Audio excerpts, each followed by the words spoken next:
Ми треба Филип Митрески. Како може да стапам во контакт со него? Извинете, ама ние овде во пријавното место немаме контакт со него. Добар ден, Филип супер возач? Да, Утре како ви е планот? јас сум утре во Битола.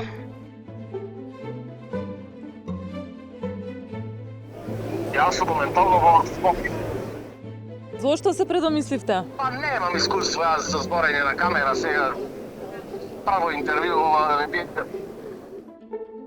Продолжува сагата со фирмата супервозач на младиот кичевец Филип Митрески, партиски активист и член на Советот на општина Кичево од ВМРО ДПМНЕ. МВР во мај му ја додели лиценцата за спроведување возачки испити во Пелагонискиот регион, но во август истото МВР на супервозач му изрече 30-дневна забрана за работа. Прашањето е дали Министерството за внатрешни работи на Панче Тошковски доделила лиценца на фирма која од старт не ги исполнувала потребните услови. Ние и тогаш поставивме согласно закон и сега поставивме согласно закон. Може ли во Пелагонија во моментов да се добие возачка дозвола? Корисникот кој го баравте, во моментов го има исклучено својот мобилен телефон или е недостапен. Испитниот центар нема да закажува и спроведува испити од 12 август најдоцна до 13 септември. Вакво известување минатиот месец осамна на интернет страницата на супервозач од Битола. 2 дена по истекот на рокот, на 15 септември, отидовме во Битола за да провериме дали единственото место за полагање возачки испити во Пелагонискиот регион повторно почна со работа. Седиштето е лоцирано веднаш до познатото кабаре Голд Фелиција. Вратите на супервозач беа отворени, но 2 дена по истекот на рокот за пауза што супервозач сами го наведоа, во нивното седиште не затекнавме никој. Нема ниту известување кога би профункционирал испитниот центар. Застојот ги револтира засегнатите. 5 месеци се чекаше претходно, сега се чека уште 1 месец, искрено премногу револтира. Трпите штета, дали би пропаднаа можеби некој од полагањето? И од полагањата да, искрено и со пари сега, не знам дали е како ќе се вратат тие работи. Многу време замзема и многу време се чека за да се земи на возачка. Возачка сакам да земам се, не ќам следна година да земам. Сега наполнав 18 пред 2 месеци јас. И сакам да земам. На телефонскиот број на испитниот центар се вклучуваше снимена порака. Корисникот кој го баравте, во моментов го има исклучено својот мобилен телефон или е недостапен. На нашите повици не одговара ниту сопственикот и управител, Филип Митрески. Добивањето возачка дозвола во Пелагонија стана тешка мисија, откако во декември минатата година истече лиценцата на претходниот оператор, Сообраќаен испитен центар АМ, и почна заплес од доделувањето на нова лиценца. Уште кон крајот на 2024 се распиша нов конкурс на кој освен до тогашниот оператор се пријави и нова фирма, Супервозач. Но обидот пропадна од според МВР, никој од пријавените не ги исполнувал критериумите. На повторениот конкурс, МВР се одлучиле за втората компанија, Супервозач, чиј собственик е фирма на младиот Филип Митрески од Кичево, кој е советник во општина Кичево од редовите на ВМРО ДПМНЕ. Откако во јуни објавивме за изборот на нов оператор, следуваа партиски реакции од Левица и СДСМ дека МВР го наместиле милионскиот бизнис на партиски активист и локален функционер. Од друга страна пак, МВР добиле и представки од граѓани за нерегуларно работење на супервозач. Постапиле, затекнале недоследности и го затвориле испитниот центар на 30 дена. Ќе проработили испитниот центар? Ќе проработи, да, постапено е согласно, значи ово истојов од таа и таа партија која што ја кажавте при тоа што бил ВМРО ДПМНЕ.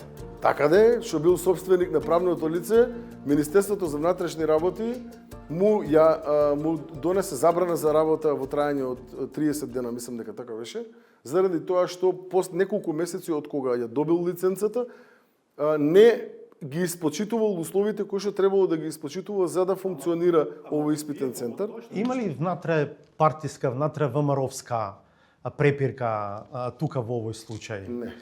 Некој да е некому луд затоа што ја додели лиценцата, па сега да му враќа со забрана за работа. Има, еве сега, ние сме мала држава, се зборува за тоа дека имате одредено ривалство, анимозитет во односите со директорот на БЈБ Александар Јанев, кој што патем беше спомнуван како еден од можните кандидати за министер за внатрешни работи пред вие да станете министер. И дека и на овој случај се пресликува еве тоа ривалство. Ја разбирам дека чаршески муабет у Македонија е вака многу честа појава. Да не речам трач муабет, ама навистина конкретна вака хипотеза која што ја поставивте е нелогична согласно законско властување кој што ги имаме. Интересно е и како супервозач успеа да го добие милионскиот бизнис во Пелагонија.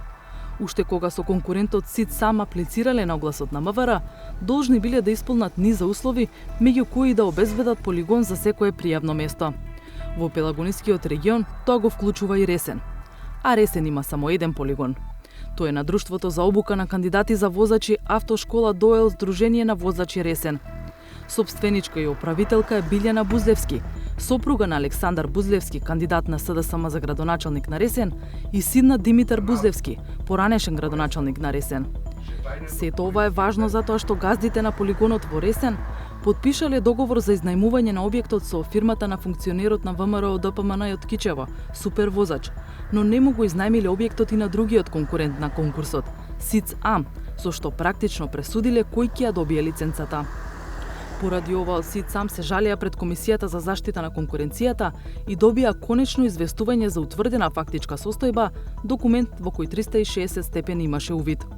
Во него се вели дека Сдруженијето на возачи од Ресен на Бузлевска ја злоупотребило доминантната позиција и сторило потешки прекршоци. Толкувањето на комисијата е дека полигонот е инфраструктурен објект кој не може неоправдано да не се отстапи на друго правно лице за соодветен надомест. Како единствено правно лице кое има одобрение за исполнетост на услови за автосообраќаен полигон на територијата на градот Ресен, злоупотребувајќи својата доминантна положба на пазарот, неоправдано одбил да му овозможи пристап во сопствената мрежа или други инфраструктурни објекти за соодветен надомест, па на АМ Доел Битола му било оневозможено да дејствува како конкурент на дадениот релевантен пазар. Министерот за внатрешни работи пак тоа го дефинира како менталитет на балканецот. До сега немам најдено искрено законско решение кое што би требало да даде додадена вредност, особено имајќи го менталитетот на балканецот. Има законски решенија кои што функционираат нели во европскиве земји, ги разгледувавме и така натаму, но познавајќи го нашиот менталитет и нашата виртуозност за тоа како да одредени професионални стандарди ги изиграме, јас се уште немам најдено соодветно решение кое што да речеме дека би дало додадена вредност, а што треба да биде тоа? Најверојатно треба да биде јавно-приватно партнерство помеѓу државата и одредено приватно лице, кое што ќе треба и те како да даде дебела банкарска гаранција, дека доколку не дај Боже направи некој ваков пропуск кој што го направи претходново, па при тоа го отклони и повторно стори такво нешто, дека ќе му биде задржана банкарска гаранција како обештетување спрема државата.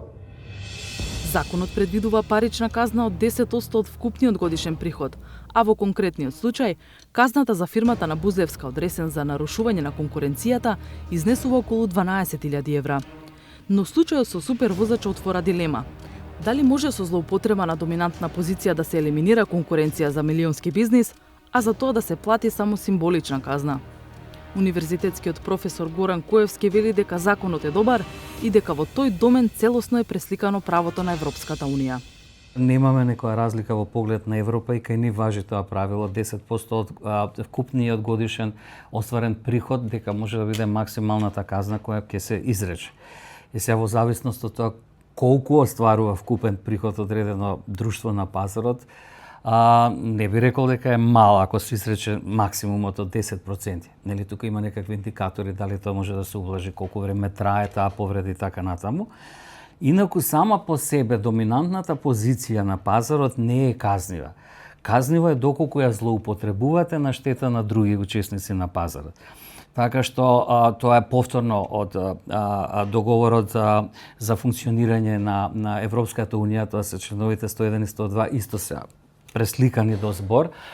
Така што сметам дека законските решенија во Законот за заштита на конкуренцијата се сосема добри во тој поглед. Но што фајде за оние кои загубиле бизнис поради злоупотреба на доминантна позиција? И каква е користа за јавноста, бидејќи целта на отворената постапка е да се избере најдобриот понудувач? Професорот Коевски вели, правда и евентуално обештетување може да се бара низ други законски одредби. Доколку како едно претходно прашање се утврди дека определен субјект ја злоупотребува својата доминантна позиција, тогаш оштетената страна може да го тужи тој субјект за надомесна штета заради тоа што му е оневозможено или му е оттежнато остварувањето, односно вршењето на својата дејност. Исто така, ние имаме многу добри решенија, меѓутоа во праксата за жал не се применуваат, имате и во кривичниот законник. Нарушување на рамноправна положба на учесниците на пазарот. Нарушување на конкуренцијата. Имате од неколку месеци до неколку годишни казни затвор за одговорните лица во правните лица кои што ја нарушуваат рамноправноста на учесниците, субјектите на пазарот. Така што таа лепеза на можни правни лекови не би рекол дека е толку мала. Пелагонискиот регион е трет од 8 плански региони во земјава. Во просек тоа значи годишен прилив на околу 3000 кандидати за возачи, а секој што сака да добие возачка дозвола, почетно треба да издвои 42.000 денари, што вклучува лекарско верение и обука во автошкола. Сепак, ретко кој ги положува сите испити од прва, па вкупно во просек годишно има и до 10.000 тестирања, што го прави бизнисот доходовен. Какви нерегуларности отстрануваат? Во Супер возач прашавме писмено. Утврдени се пропусти во тековно работење од административна природа и со оглед на тоа, истите беа лесно отстранети во рок пократок од дадениот, што Министерството за внатрешни работи го констатираше при повторниот надзор на 9 септември 2025 година. И додека ја заокружувавме оваа сторија, на веб страницата на Супер возач осамна ново известување. Велат дека од понеделник почнуваат со спроведување на претходно одложените испити, како и дека лично ќе ги исконтактираат сите кандидати.